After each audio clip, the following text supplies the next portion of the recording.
Hi friends, good morning. ఈరోజైతే మనం royal Enfield Hunter 350 గురించి అయితే రివ్యూ చేయబోతున్నాం. ఈ బైక్ అయితే నేను 1.5 ఇయర్ నుంచి అయితే వాడుతున్నాను.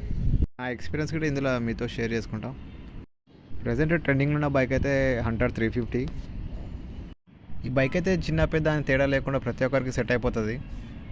ఈ బైక్ కొంచెం చూడడానికి చిన్నగా ఉంటుంది, ఇంకా వెయిట్ కూడా కొంచెం తక్కువ ఉంటుంది కాబట్టి చాలామంది అయితే దీన్నే కొంటారు. ప్రజెంట్ అయితే మార్కెట్లో దీని కాస్ట్ వచ్చేసి 2,05,000 ఉంది. నేను కొన్నప్పుడు అయితే 2,12,000 ఉంటుంది. అప్పటికి ఇప్పటికైతే ఒక 7,000 అయితే డిఫరెన్స్ ఉంది, తక్కువైంది రేట్ అప్పటికంటే. ఇప్పుడు బైక్ కాస్ట్ అయితే తక్కువనే ఉంటుంది, కాకపోతే ఈ ఆర్టీఓ ప్లస్ ఇన్సూరెన్స్ రెండు కలిపి 30,000 చేంజ్ ఉంటుంది. హైట్ ఉన్న వాళ్ళకైనా సరే, లావు ఉన్న వాళ్ళకైనా సరే ఈ బైక్ అంతగా సెట్ కాదని చెప్పి నా ఒపీనియన్. వాళ్ళకైతే క్లాసిక్ 350 అయితేనే సెట్ అవుతుంది, ఎందుకంటే ఇది కొంచెం చిన్నగా ఉంటుంది కాబట్టి అంతగా ఈ హైట్ ఉన్న వాళ్ళకి కానీ లావు ఉండే వాళ్ళకి కానీ సెట్ కాదు అనుకుంటున్నాను నేనైతే. మైలేజ్ అయితే ఇది 35 ఇస్తుంది, కాకపోతే మనం ఎక్కడ పడితే అక్కడ గలీలా తిప్పుతాం కాబట్టి 30 ఇస్తుంది అని చెప్పి అనుకోవాలి. ఇంకోటి 15,000 కిలోమీటర్స్ తిరిగిన తర్వాత 38 మైలేజ్ ఇస్తాయని చెప్పి అయితే మనకి కంపెనీ వాళ్ళు అయితే చెప్తారు.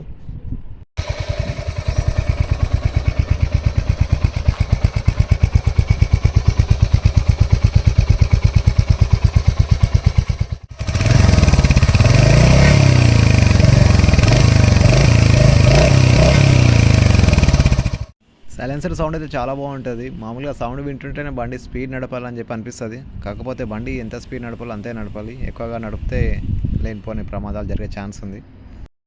బైక్ నడుపుతుంటే చాలా స్మూత్గా అనిపిస్తుంది. ట్రాఫిక్లో గిట్ట ఎటువంటి ఇబ్బంది లేకుండా చిన్న బండిని ఎలా అయితే కంట్రోల్ చేస్తామో అలా కంట్రోల్ చేయొచ్చు మనం. ట్రాఫిక్లో వచ్చే ప్రాబ్లం ఒకటే, క్లచ్ అయితే హార్డ్ ఉంటుంది.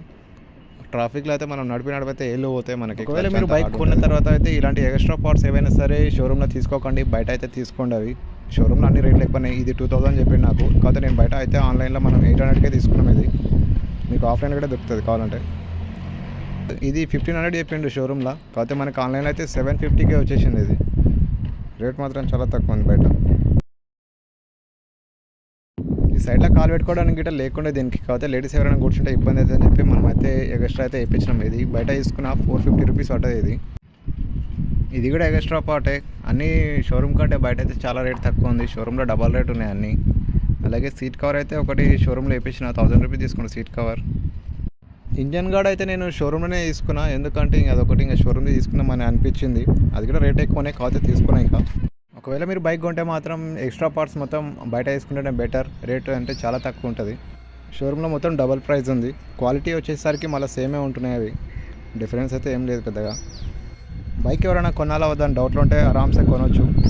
బైక్ సస్పెన్షన్ అయితే అసలు నచ్చలేదు నాకు. మామూలుగా చిన్న చిన్న గుంజలలోకి వెళ్ళి పోతుంటే కూడా కొంచెం ఎగురుతున్నట్టు అనిపిస్తుంది. ఈ బైక్లో వచ్చేసి మేజర్ ప్రాబ్లమ్స్ అయితే సస్పెన్షన్ ప్లస్ క్లచ్.